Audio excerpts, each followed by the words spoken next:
In the criminal justice system, the people, Pimps, addicts, thieves, bums, winos, girls who can't keep an address, and men who don't care. are represented by two separate yet equally important groups. A cop, a flatfoot, a bull, a dick, John Law, you're the fuzz, the heat, you're poison, you're trouble, you're bad news. These are their stories. It's a big drug bust. I don't need to tell you how the Sinaloa cartel rules Mexico. Well, the U.S. has made arrest the Mexican drug lord El Mayo. El Mayo, the son of El Chapo. They made these arrests in Texas. El Mayo Zambada, and a son of his former partner, Joaquin El Chapo Guzman, arrested. They got the two in El Paso, Texas, a major coup for U.S. authorities, apparently. They say that these two arrests may actually reshape the Mexican criminal landscape because of grabbing these guys. There's El Mayo, one of the most consequential traffickers in Mexico's history, co-founded the Sinaloa cartel with El Chapo. El Chapo, of course, was extradited to the U.S. in 2017. Both, and El Chapo's serving a life sentence, of course. I mean, he hasn't been able to tunnel out of wherever he is now. Zambada and Guzman Lopez, Joaquin Guzman Lopez, the son of El Chapo, face multiple charges in the U.S. for funneling huge quantities of fentanyl and other drugs to U.S. streets. Fentanyl overdoses, as you know, have surged. They're the leading cause of death for Americans between ages of 18 and 45. Zambada is in his 70s, and Guzman Lopez in his 30s. They were detained after landing in a private plane in El Paso, Texas. Guzman lured Zambada to the U.S., according to three current and former U.S. officials who are familiar with the operation. And U.S. President Joe Biden, just this morning, heralding the arrests and vowing to continue to combat drug trafficking. U.S. authorities have made drug bosses key targets. They frequently strike plea bargain deals with them in exchange for information that lead to the capture of other high-ranking cartel figures, and that's exactly what happened here, it would seem. So, big drug bust of two guys who are no good dudes. So, sayonara, sucker! Yeah, looks like they got him. Meantime, the huge fire that continues to consume so much of the California landscape. They made an arrest. Ronnie Dean Stout was arrested on suspicion of arson, accused of starting the Park Fire. That's in Butte County, right, Albert? Yeah, so it's a little close to home this. for those who have been affected by fires in the in recent past. It's already been a season of intense fires across the West. I don't need to tell you what's going on in Canada. We had a couple of moments where we discussed it yesterday. But this massive park fire in Northern California, again, spreading overnight, fueled by wind and dry, hot weather. And it was an act of arson. It's not contained in the least. 164,000 acres consumed. 4,400 residents under evacuation orders. And a red flag warning continues. There is the guy who they got. He was pushing a vehicle that was on fire down into a ravine, and that started this huge fire. A crazy, awful event that, again, continues to work its way into the story of an increasingly long and intense fire season in California. They got somebody in the ransomware attacks on American hospitals. Arrests have been made. What? Yeah. A man who carried out cyber crimes for a North Korean military intelligence agency, indicted. It's a conspiracy to hack American healthcare providers, also NASA, American military bases, and other international entities. Rim Yong-yuk, indicted by a grand jury in Kansas City.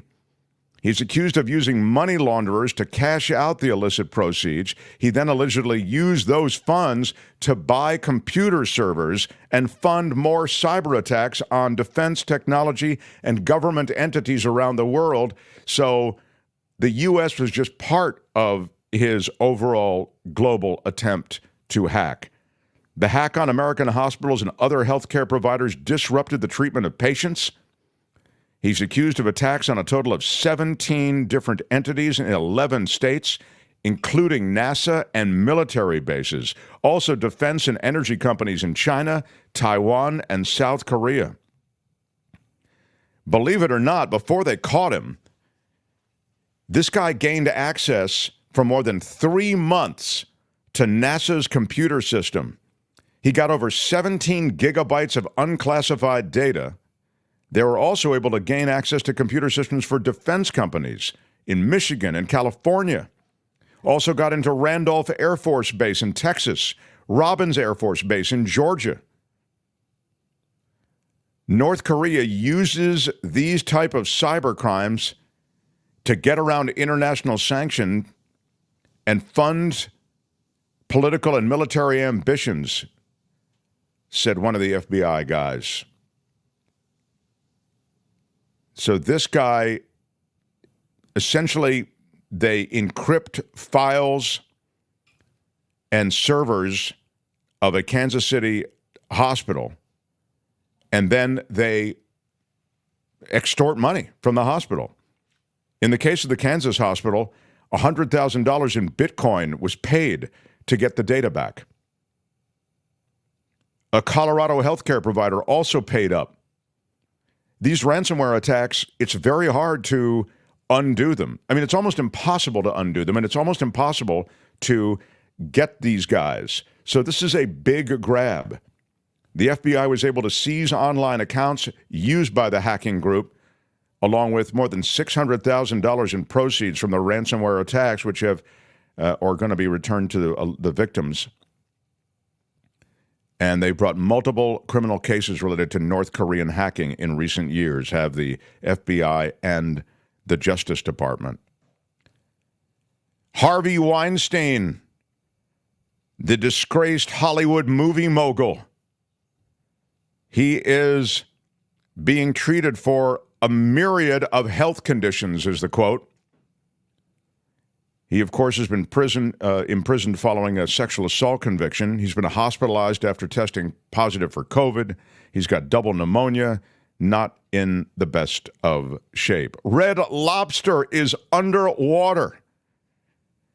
Underwater, the same place the shrimp live. The shrimp that they can't afford to pay. It never ends, Mark. Yep, it never ends. They had to pay for the shrimp. $21 million is what they owe in shrimp costs alone. The new owners for Red Lobster are revealing Red Lobster's financial disaster. RL Purchaser LLC, an entity comprised of Red Lobster's lenders, made the initial bid for the company and let it slip that it may owe the parent company an eye-watering amount, millions, for shrimp. They filed for bankruptcy in May, days after closing 100 restaurants, and they're already talking about more closures. There's never been anything like this. Red Lobster has about $300 million in debt, some of which is wrapped up in the shrimp it purchased from its current owner. And they went in heavy for shrimp, but they went in too heavy. They couldn't afford the shrimp that they purchased. You guys understand that. When you got your eyes on some shrimp and you're thinking with your shrimp head instead of your real head. And that is what happens. You end up in trouble. I have good news in the world of law and disorder also. I will finish with this. I will finish this segment with good news. Octopus farming in the U.S. would be banned under a new bill in Congress. The Octopus Act would ban farming and the imports of farmed meat of octopus. It was introduced by a senator whose office heard a story about octopus. Is it octopi or octopuses? Well, we could go with octopi. I'm sure someone smart in the chat will know. Google it. Yeah, okay. I'm sure whatever I say, someone will go, it's not that, dude. A controversial plan to commercially farm octopus for meat has now led to this U.S. bill that would ban octopus meat being imported. Bipartisan legislation to ban octopus farming was introduced in Congress today. Octopuses, I'm going to say, are among the most intelligent creatures in the ocean. They belong at sea, not suffering on a factory farm, said Senator Sheldon Whitehouse, one of my heroes in the Senate. The legislation comes as scientists and animal advocates express outrage over a plan by a large seafood company in Spain to farm octopuses on an unprecedented scale to harvest them for seafood. There are no current reports of plans for an industrial octopus farm in the U.S., but White House is saying that he and the bill's other co-author, Senator Lisa Murkowski, she's a Republican from Alaska, decided to act preemptively to, quote, prevent U.S. companies from participating in this brutal practice before it takes root. The new legislation is called the Octopus Act. Octopus farming is not humane. The capture of these octopuses, not humane. They are evolved creatures, as are many of the mammals that occupy the ocean. You know how I feel about this. I think all creatures feel pain. They experience fear. And the horror of farming is visited upon all creatures. That's why I have nothing to do with fish. I have nothing to do with anything living that was pulled out of the ocean or any other body of water, and I have nothing to do with eating animals of any kind or consuming animal products as best I am able. I know that's just for me. I'm not hitting anybody else over the head with it. I'm not wagging any fingers, but I am applauding Sheldon Whitehouse and Lisa Murkowski for the attempt to ban octopus farming in the U.S. Right on. And Dictionary.com also has it. Both octopuses and octopi are acceptable plurals. So. Wow. So I like octopuses. I think octopi sounds a little too snobby, yeah, you know? I'd say so, yeah. Highbrow. Not that I mind sounding highbrow. I mean, but anyway, we're going to go with octopuses on this show. That'll be the official way that we pronounce the plural of octopus. That octopus movie is spectacular. So